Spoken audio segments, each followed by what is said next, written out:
সর্বপ্রথম হত্যাকাণ্ড ঘটায় কে? কাবিল। এই নারী ইস্যুতে, এই নারীর প্রেমে, এই নারীর টানে আপন ভাই ভাইকে হত্যা করে। সর্বপ্রথম ইস্যু হাবিল আর কাবিলের। কার? হাবিল আর কাবিলের। ঘটনার ইস্যু হচ্ছে শুধুই নারী, শুধুই নারী। এখন এই নারী ইস্যুতে আমাদের সমাজের দিকে তাকাইলে দেখবেন প্রত্যেকটা সেক্টরে এই নারী ইস্যুতে বন্ধু বন্ধুকে হত্যা করে, ভাই ভাইকে হত্যা করে। আছে না নাই?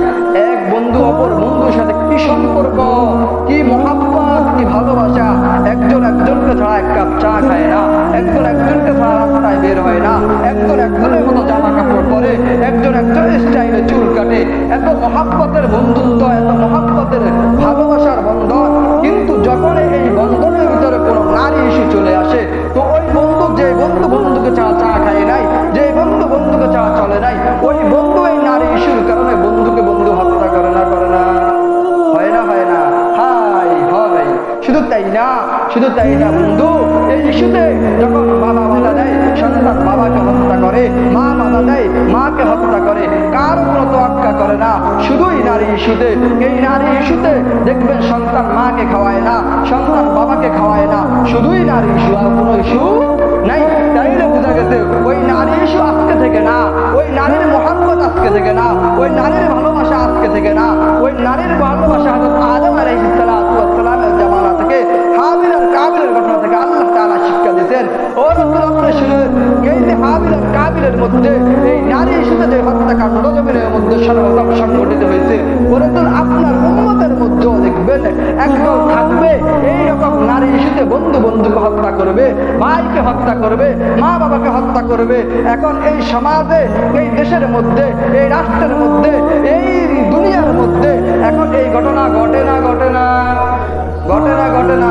যুবক বন্ধুরা, তোমরা বলতে পারবা, তোমরা এই বিষয়ে খুব সচ্ছাদ, তোমরা জানো না দোস্ত।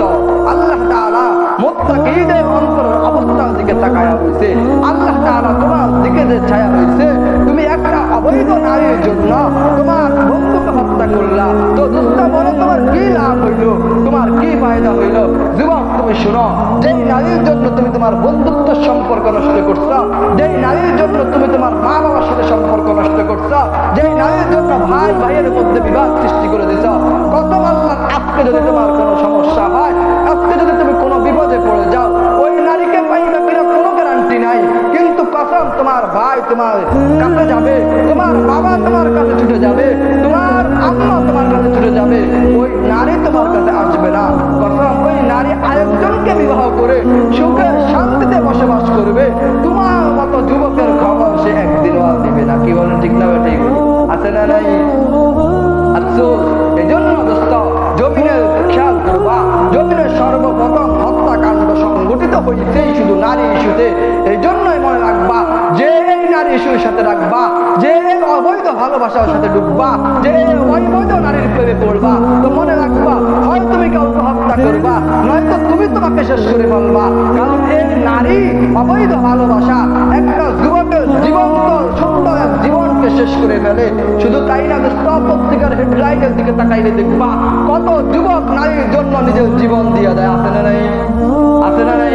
পত্রিকাতে আসে না? আসে না? কেন? কি এমন কি হয়ে গেল? তুমি শুধুই যদি তোমার রবকে ভয় করতা, যে আমার এই জীবন যেহেতু আমার রব আমাকে দিতেন, আমার এই হায়াত যেহেতু আমার রব আমাকে দিতেন, তো আমার রবও কিন্তু আমার জন্য উত্তম বদলার ব্যবস্থা করে রাখছেন, আমার রব আমার জন্য পবিত্র নারীর ব্যবস্থা করে রাখছেন। আমি এই নাপাক প্রেমিকার পিছে করে, আমি এই নাপাক প্রেমিকার পিছে পড়ে আমার জীবনকে নষ্ট করার মানে হয় না। কসম, তুমি যখন তোমার জীবন দিছো, তো কিয়ামতের ময়দানে রবও তোমাকে প্রশ্ন করবে, যুবক আসো আমার দরবারে আসো, আমি যে তোমাকে সুন্দর একটা জীবন দিলাম, তুমি এই আমার জীবন কার জন্য ব্যয় করছো, কার জন্য তুমি আত্মহত্যা করছো? কসম, আল্লাহর হাদিসের মধ্যে আছে, যুবক শুনো, তুমি যেইভাবে মৃত্যুবরণ করবা কিয়ামতের ময়দানে তোমাকে ওইভাবে উঠানো হবে। কসম, তোমার হাতে যে ক্ষত বিক্ষত করবা, তোমার বুকে যে ক্ষত বিক্ষত করবা, সমস্ত বিষয় নিয়ে তুমি আল্লাহর দরবারে দাঁড়াবা, তো রব বলবে তোকে তো আমি এমন করে বানাই নাই, তুই এই চিহ্নগুলা কোত্থেকে আসলো, তুই কেনই বা নিজের জীবন দিলা? ও যুবক, আল্লাহর সামনে তুমি এই হিসাব দিতে পারবা না।